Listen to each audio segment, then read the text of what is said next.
back sa ating channel, Let's Truck. So ngayon, update ko lang kayo dito sa aming ginagawa sa growing area. Hindi ko na binidyo yung una kasi medyo nagmamadali kami dahil may experience kami yesterday at yung mga nakaraang mga araw pa na grabe yung mga bagong mga ibon na dumadayo dito sa growing area natin. Talagang nag-a-upload sila. Mabuti kung mga sphagnum moss lang yung kinukuha, no? Etong pondu o pondue, no, nakakuha sila. Buti na lang naitanim natin uli, no? Nag-iisa na nga lang yan at sobrang liit na kinuha pa. Tapos kumuha rin sila ng scarlet. Marunong talaga tong mga ibon na bago ngayon. Pinipili yung magaganda, no? At hindi lang yon, kumuha rin sila ng vampiro. Biruin niyo yun. Kaya hindi na ako nagdalawang isip, bumili na ako ng 90 ano ba yun? 90 feet, no? Ito 90 feet na kulambo. Actually parang times 5 pa nga kasi 5 feet, no? Yung nakalagay doon sa kanyang for sale, tapos ang binili ko 90 pieces. So times 5 siguro yun. So nagastos na namin yung dalawang ganito, which is tag 30 on. At may natira lang na kaunti. At tignan ko kung magkakasya pa yun sa ilalim. At ilalagay natin dyan. So makikita nyo, simpleng-simple lang yung pagkakagawa namin, no? Sa kulambu lang po yan.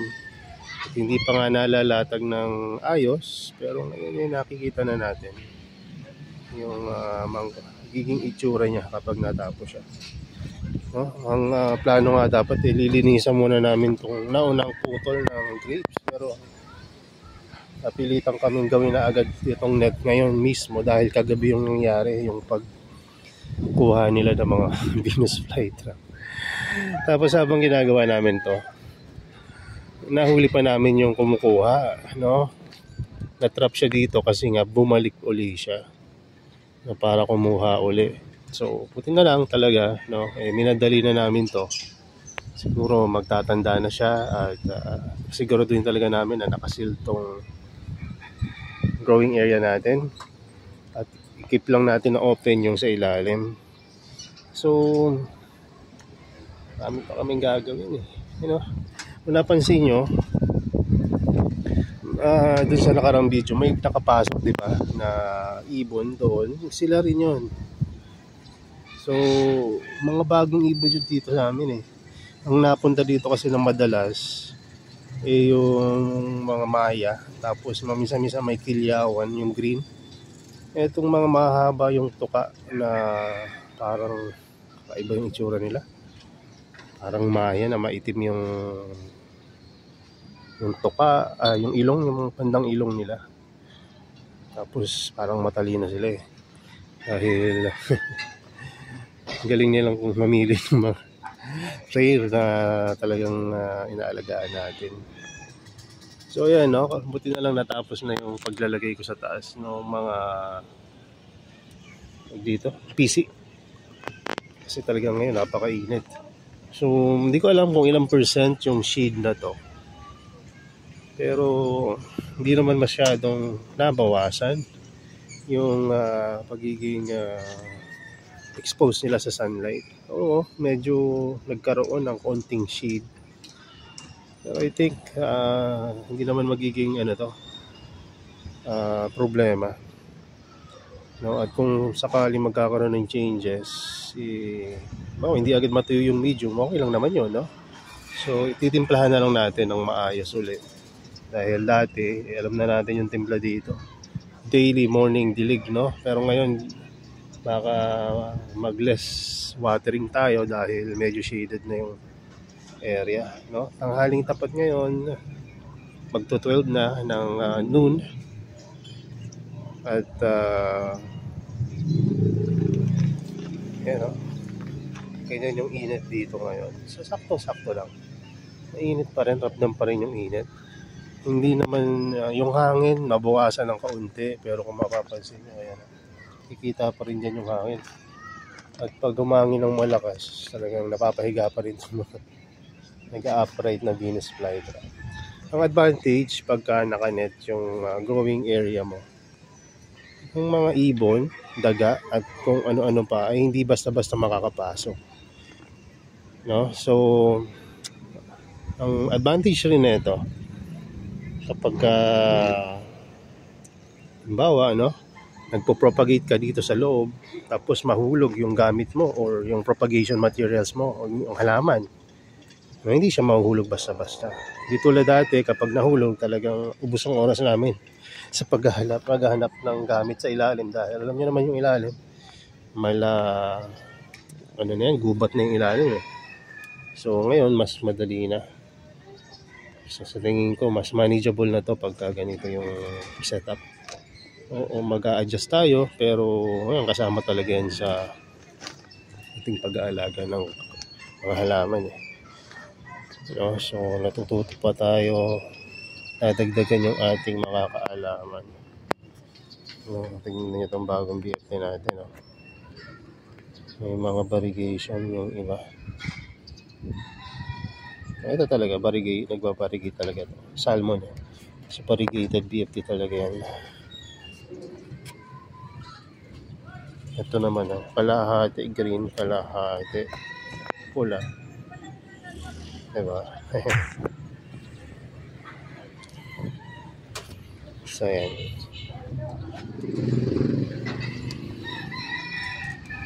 So, hindi pa kami nagdidilig sa loob kasi inuna namin talaga itong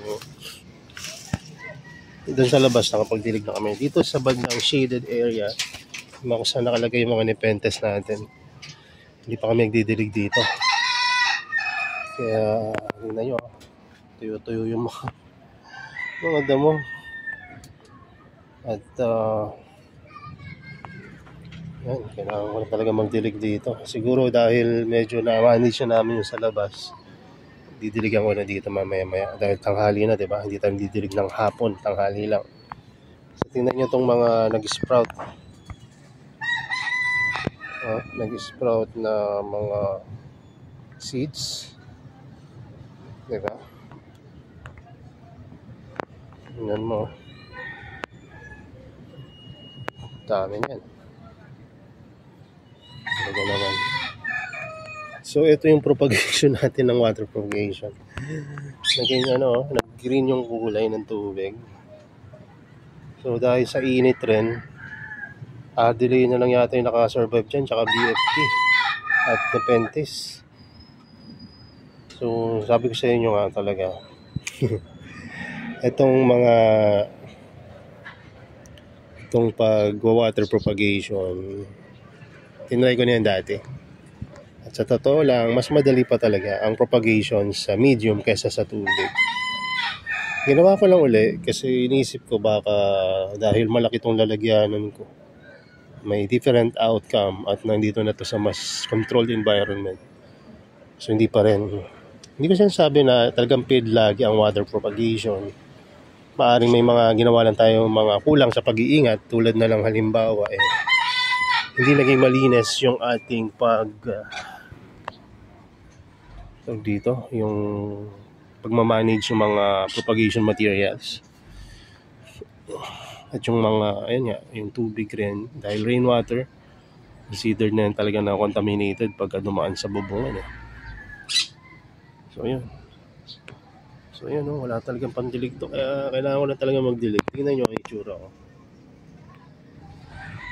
At sabi ng mga tropa natin, ng mga nagka-carnivorous plant, magkakaroon tayo ngayon ng El Nino. So matagal na nabalita yan.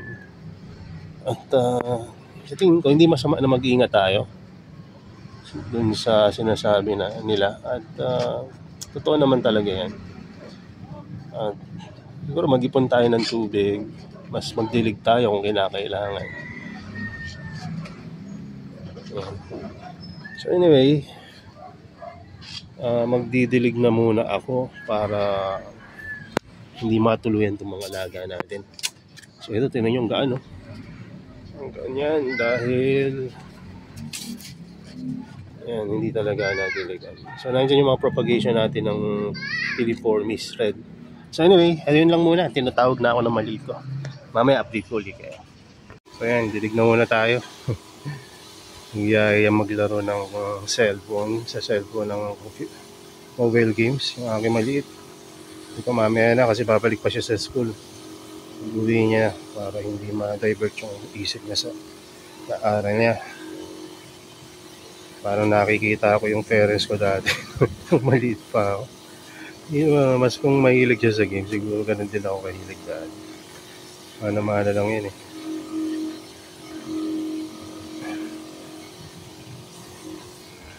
Gusto ko talagang mamana nung maliit ko na yun, pag-aalaga. Kilinpan kasi itong pag-aalaga ng halaman. Which is dati, hindi naman ako, expose ako sa nag-aalaga ng halaman yung grandmother ko, pati yung nanay ko. Pero hindi nila ako masyadong pinipilit ba. Tama naman siguro, hindi mo pilitin. Pero ano, wala na kasing lupa dito sa amin na sinasaka, puro bahayan na. Pag taga Bicol po kasi kami, pagka nagbabakasyon sa Bicol, dati nung may lupa pa doon, ngayon nakakapag-tanim-tanim, pag-harvest ng mga root crops, nakakapunta doon sa kiskisa ng palay. Kasi may pinapasakan lupa yun dati yung aking mga lolo't lola. Tapos pupunta namin minsan, binibigyan kami ng bigas. Tapos pag kailangan ng ulam, pupunta lang sa batis, makuha ng mga kuhol at kuhol ba yun? Basta yung mga gano'n ang ginano eh. Sarap na ng kainan, no? You know, pag Bicol, diba? Gata for life. Everyday gata.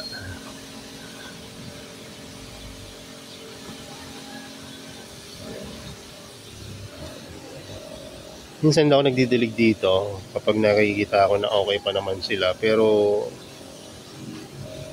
kung ako sa inyo, observe nyo. Pag talagang sobrang busy nyo sa trabaho, i-water tray nyo na lang. Kasi minsan, halimbawa, napapa-overtime kayo na request talaga ng management. Hindi na kayo makakatanggi. O, diba? Sino magdidilig nyo? So, kung naka-water tray, kahit pa may diba? May palugit pa kayo kung kailan uli kayo magdidilig. So, ayun, magdilig kayo ng regular ngayon. Sobrang init ang panahon. Ang panahon natin ngayon, talagang kakaiba. Dati, talagang di ba? Controlled dahan-dahan yung pag-iinit, paglamig ngayon. Kung gaano ganda ng panahon ng gabi, gano'n naman kainit pagdating ng araw. Extreme. Pati yung ugali ng tao, extreme na ngayon. Diba, ang daming mga road rage. Tapos, kumbaga, sa kinakain rin yata natin. Nasa panahon rin, dahil talagang mga kinokonsume nating media ngayon. Ganun na lang. So, nasa Bible rin naman yan. Kaya hindi nyo na rin pagtatakan kung diba, minsan nagbabasa kayo. Panahon pa nga ng Sodom at Gomorrah, kaya gano'n nakasama Palo na pa sa panahon ngayon, talagang mas masama pa. Pero syempre, hindi lang dun sa mga medyo may alam natin na gano'n na mangyayari, kailangan natin protect yung sarili natin sa mga gano'ng kaganapan. Lagay yung mag-pray, basa-basa tayo ng mga good books like yung Bible, at kung may iba pa kayong mga good books na pwedeng basahin, i-apply nyo kung ano yung mapagandang bagay na At huwag kayong nadi-discourage pag nadadapa or nagkakamali. Talagang iluhod nyo lang yan, ihingi nyo ng sorry, ganyan. Ganun talaga. Kaya nga may sa Bible, sabi may namatay na Kristo para sa ating lahat. At para dun yun, dun sa mga kapalpakan natin. Imbis na ma-discourage tayo, sabi nung mga ibang mga author or mga kakilala natin, kaya sa tumingin tayo sa sarili natin na talagang wala naman tayong makitang maganda dahil lagi tayong nag-feel, nagkakasala, tumingin tayo kay Jesus, so, diba? Kaya minsan nalulungkot tayo. Siyempre normal naman yun, malungkot ka sa mga failure at mga mali mong ginawa. Pero once na nag-pray ka, no, i-focus mo yung sarili mo sa Savior. Kasi kung focus natin yung paningin natin sa sarili natin, si Satan, lagi tayong tutok sa yan eh. Ayun ka na naman, nagkamali ka na naman, lalapit ka na naman sa sorry ka na naman, hindi ka na nagbago, di ba? Pero ang Panginoon, hindi daw pumunta dito yan para i-judge tayo eh. Pumunta siya dito para i-save tayo ng mga sinner. So, gawa na akong panibagong video ha. Nakat ko muna tong video natin ngayon. Kasi may tanong pala sa akin. At kailangan kong gawa ng video yun. So, yun lang muna. At salamat sa panonood nyo. Tatapusin ko lang tong pagdidilig. At kailangan ma-maintain natin to. Baka may madeds dito pag hindi natin diniligan. May paparating pa naman akong Heliampora, no? Nabudol na naman tayo sa Heliampora. Pero maganda nun, bago tong mga variety or cultivar ng Heliampora na paparating, which is magaganda, species siya. Hindi siya mga hybrid, no? Full species. Nutans, Puliculata at Ciliata. So, ang Puliculata yata, ayun yata yung lowland na talaga, 100% lowland na Heliampora, which is magaganda to sa mga beginner. So, paparamihin natin. At kung sakali, napala rin tayo na ma-propagate natin talaga, na mag-out na tayo dito sa ating Shopee Store at Facebook page. Ayan. So, yun lang muna. Magpo-focus muna ako dito sa mga gawain ko dito sa kayo rin, ingat kayo palagi, God bless and bye bye.